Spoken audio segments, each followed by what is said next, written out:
I'm Maddy Armstrong. I'm with Atlantic Bay Mortgage Group. I'm a loan officer. What is it about lending that you love? Why do you do what you do? Oh, I love real estate, and I found that being in lending, I could be involved in it in every which way. Um, and I didn't know much about the financing side of things. So right out of college, I took this job and was really excited. And now I've learned that I'm good at it and I can help people. And so it's really cool. I love this job And how long have you been doing it? since 2012. So about 12 years. Yeah, so you're in it. I'm You're in in it it. for the long Yes, haul. there is no escaping either.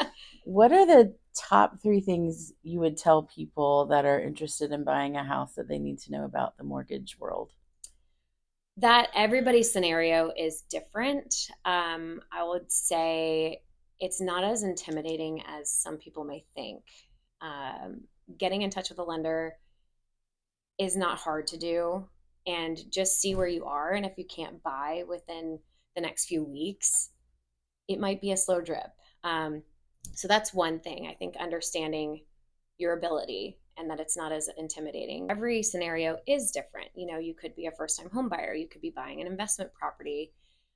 Loan programs are all different. So getting with a lender who's very experienced and able to find the right program for you. And it may be that I don't have the best program for you, and I can send you to a friend of mine in the business who would be a better fit. And three, it's just you got to understand it's a paperwork game, right? You know, the financial crisis that the mortgage industry led to in 2007, it a lot of it now is verification on top of verification on top of verification. So we have rules that we've got to follow. And so when we get your bank statement, it's not just a screenshot. We've got to get all pages. So just understanding and being patient with the process, I think, is advice that I can lend to anybody looking into it. Right, and you're not asking for things just to be a pain. No, I don't. I don't care for your Yeah, your eighth page of your bank statement. right. It's just something we have to It's do. for compliance. Yeah, It's right. What do you think are some myths that the general public still believes that's not an accurate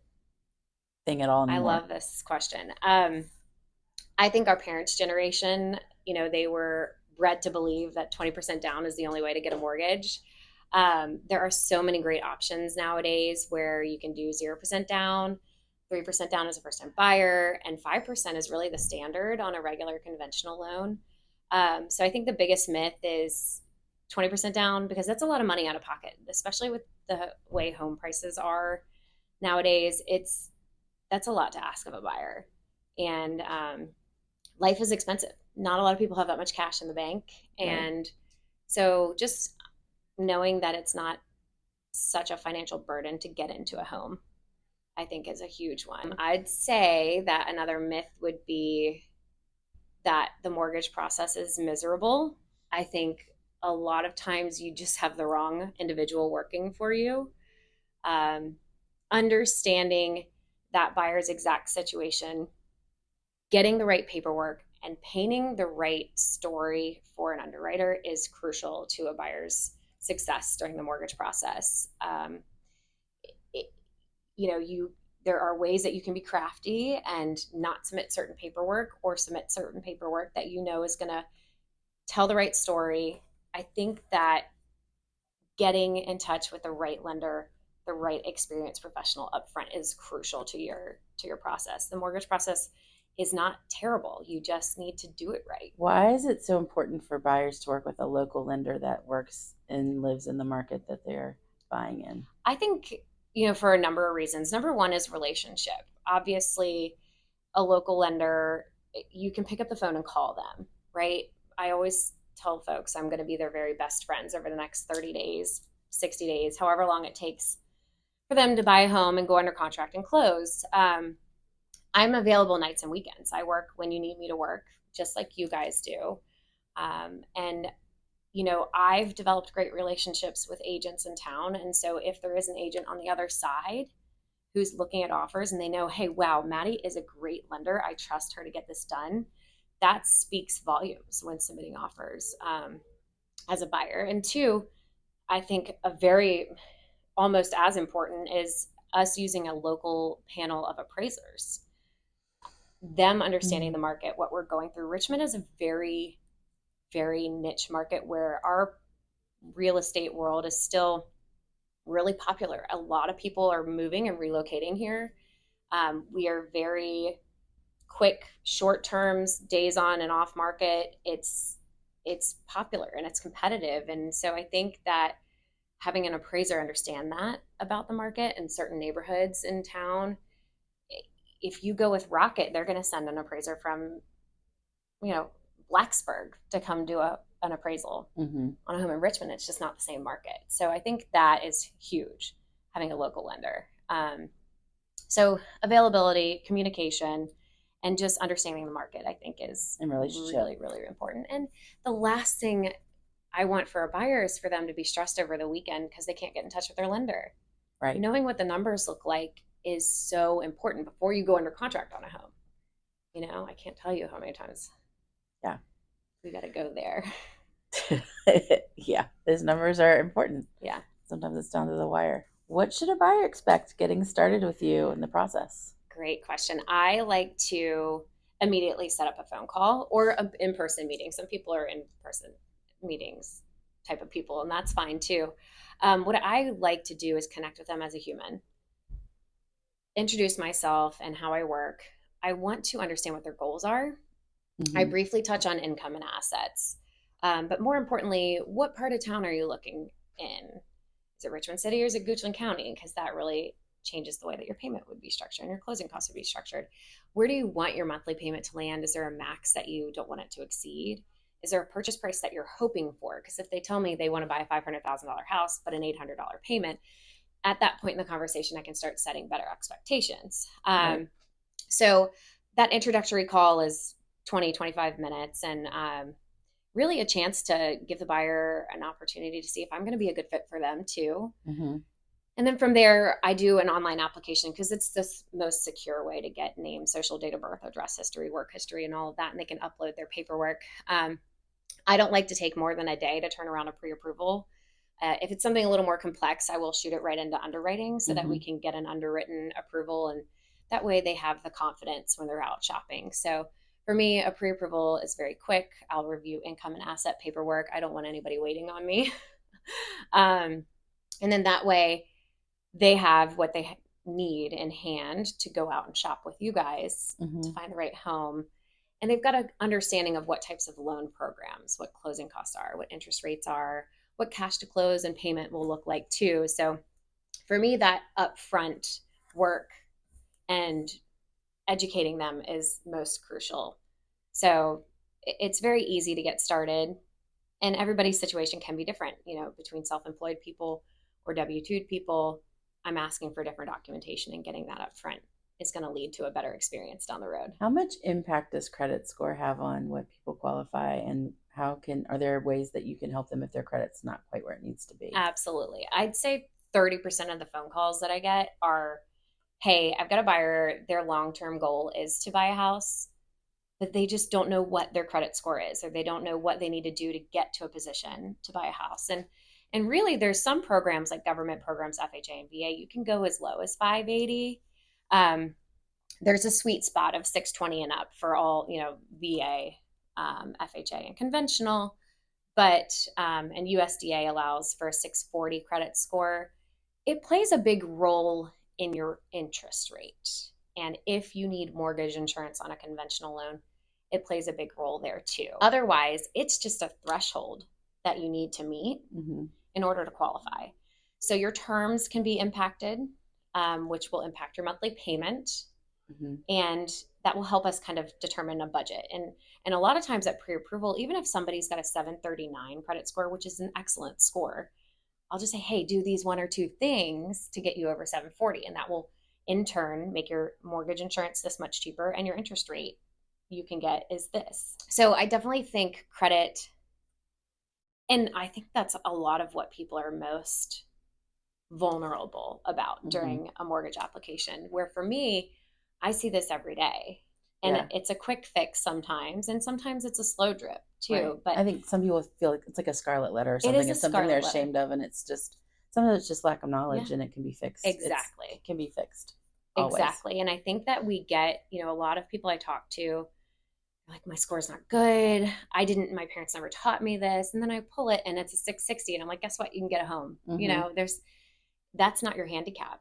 Right. It's so, and if there's always a way I can get it up, I'm going to try. Talk to me about mortgage insurance or PMI. People hear that term. What does that mean, and what does that look like for folks? It is a way to get a mortgage. Well, for one, on conventional, if you do less than 20% down, you're required to have mortgage insurance.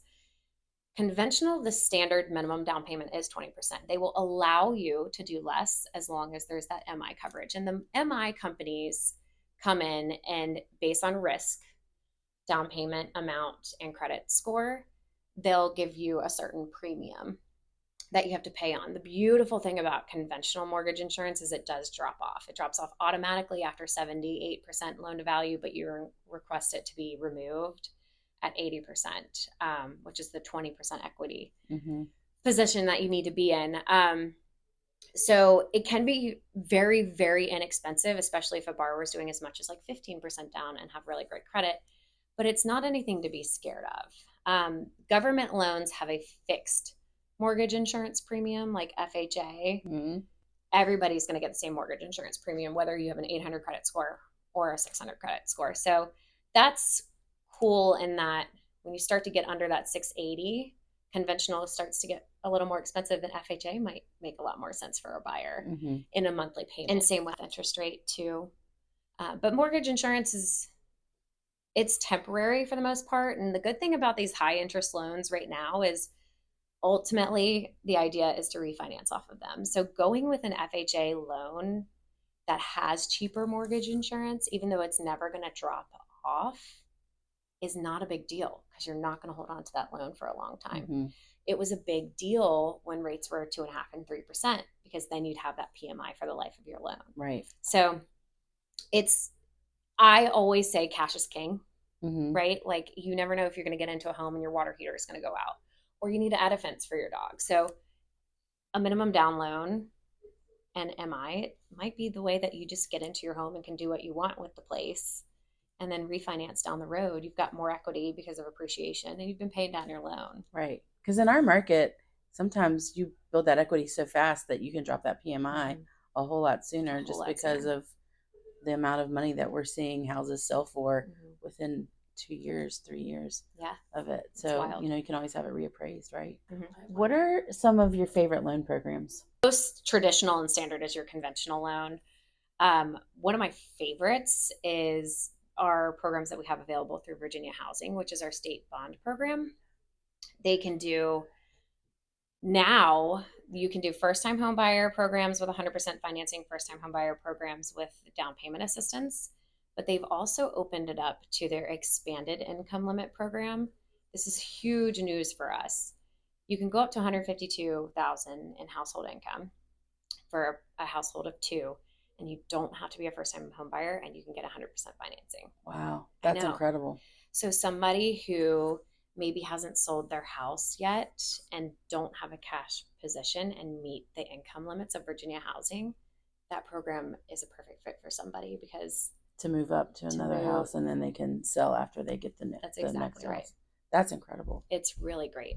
So that, just being able to structure a very creative loan, it may be that down payment saved to the tune of $20,000 or $30,000. That's what I get a lot of, is we've got this much saved and it's enough for 3%, 3.5%, or 5% down in closing costs.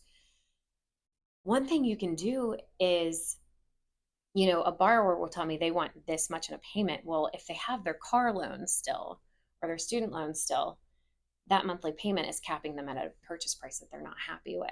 Mm-hmm. Instead, you can use some of the cash they have, pay off that debt, increase that cash flow, and it will allow your debt ratio to push your purchase price so much more. And then that additional monthly payment is fine because you no longer have that other debt. So that's where 100% financing can really work for some people. We've got a first generation program. I'm actually closing my first tomorrow. I'm very excited about it. That's exciting.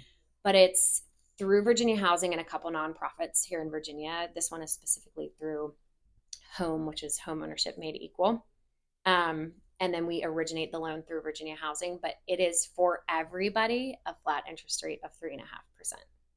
Wow. And for this particular buyer, we had them approved for home. They were getting a grant and they had spark funds. Well, the spark funds ran out, and that's where they buy down the interest rate by one whole point, which is great. But they had just rolled out this first generation program, and it took her purchasing power from being a 6.5% interest rate to a 3.5% interest rate from a $300,000 home. That was her max. She's now closing on a $400,000 home tomorrow. That's incredible. Yeah, that's really exciting. And she gets grants and because it's through Virginia Housing, you can stack their grant too. I mean, this particular buyer and this closing tomorrow is like one of the most fulfilling things I think I've ever done in my career. So that's just for folks that they're the first home buyer in their family. First generation home buyer. Yep. There's an affidavit that you just state, nobody else in my family has owned a home before me. Wow, that's incredible. It's really cool. What a neat program. So I have a lot of folks come to me.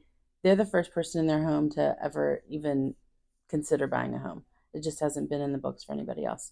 So, but they're fearful and they're like, I don't know if it's a possibility. So how can you help those folks that would basically be first generation home buyers? Yeah, well, one, I have a fantastic program I can't wait to tell you about for specifically first time home buyers. But two, those are the kinds of folks that need a lot of hand holding too. And I think that that's something really important when you're looking around for the right lender to use is how are they going to educate me so that I'm comfortable and confident, throughout the process. And what does it look like from pre-approval to underwriting to closing until after closing, you now own a home. And that's where you and I work together as a team just to really guide those folks because it's a lot. They don't have their parents to lean on. And a lot of other buyers have their parents to lean on. So I think that's most important is making sure that we're taking care of them. Absolutely. Right? That education piece is so important for sure. We also have a first generation home buyer program, which is really cool. That's great. We originate it through Virginia Housing, and they have to go through home counseling and through the approval process with local nonprofits. Southside is one that does them. Home is one that I'm doing with right now. Once they're approved through the process that they make sure they meet income limits and they coach them on what it means to own a home. And once they're approved, we're given what's called an awards letter. So if they have a grant available to them, but the coolest part about this program is everybody who's approved this program gets a 3 or 3.25 or a 3.5% interest rate. Wow. It is a game changer. Yeah. So in particular, I'm closing one tomorrow. She was approved through this other grant program that I have, but the interest rate was a normal 6.5% for that program, and she was capped at $300,000. When this program rolled out, we were able to increase her purchasing ability to $400,000, which is such a big jump. It's a huge jump, and it's such a blessing because it gave them everything they were looking for in a home without having to compromise. Right. So it's a fantastic program. We originate it through Virginia Housing where we're delegated. So we do all underwriting in-house. We use our appraisers. It's my team that's working with you. And Virginia Housing is the servicer to the program. So it's a really great outlet for those specific local people.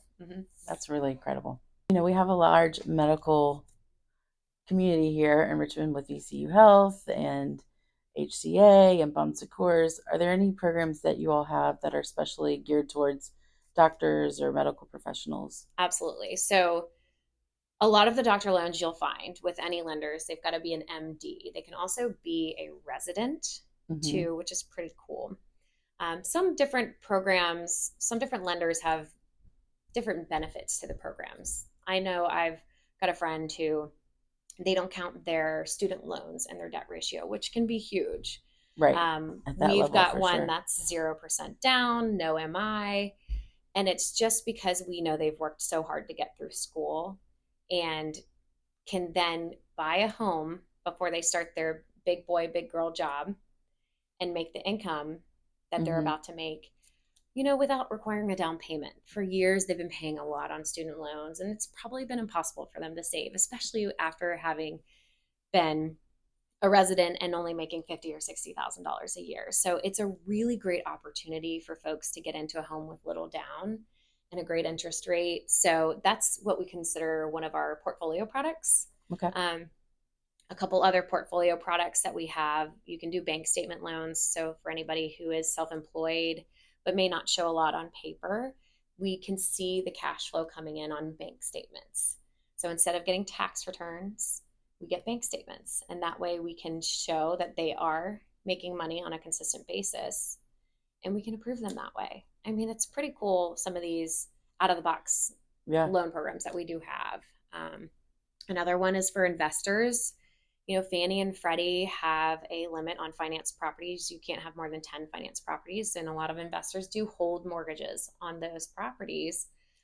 And it's a good way that you can start buying more and more, is having debt, pulling it out, and buying another property. But we have one that's debt servicing coverage ratio loan. Do 20% down. You can also do 25% down. That will help your rate too. But all they're looking for is to make sure that the rent you can receive on that property is covering the mortgage payment. There's no income verified. There's no assets verified.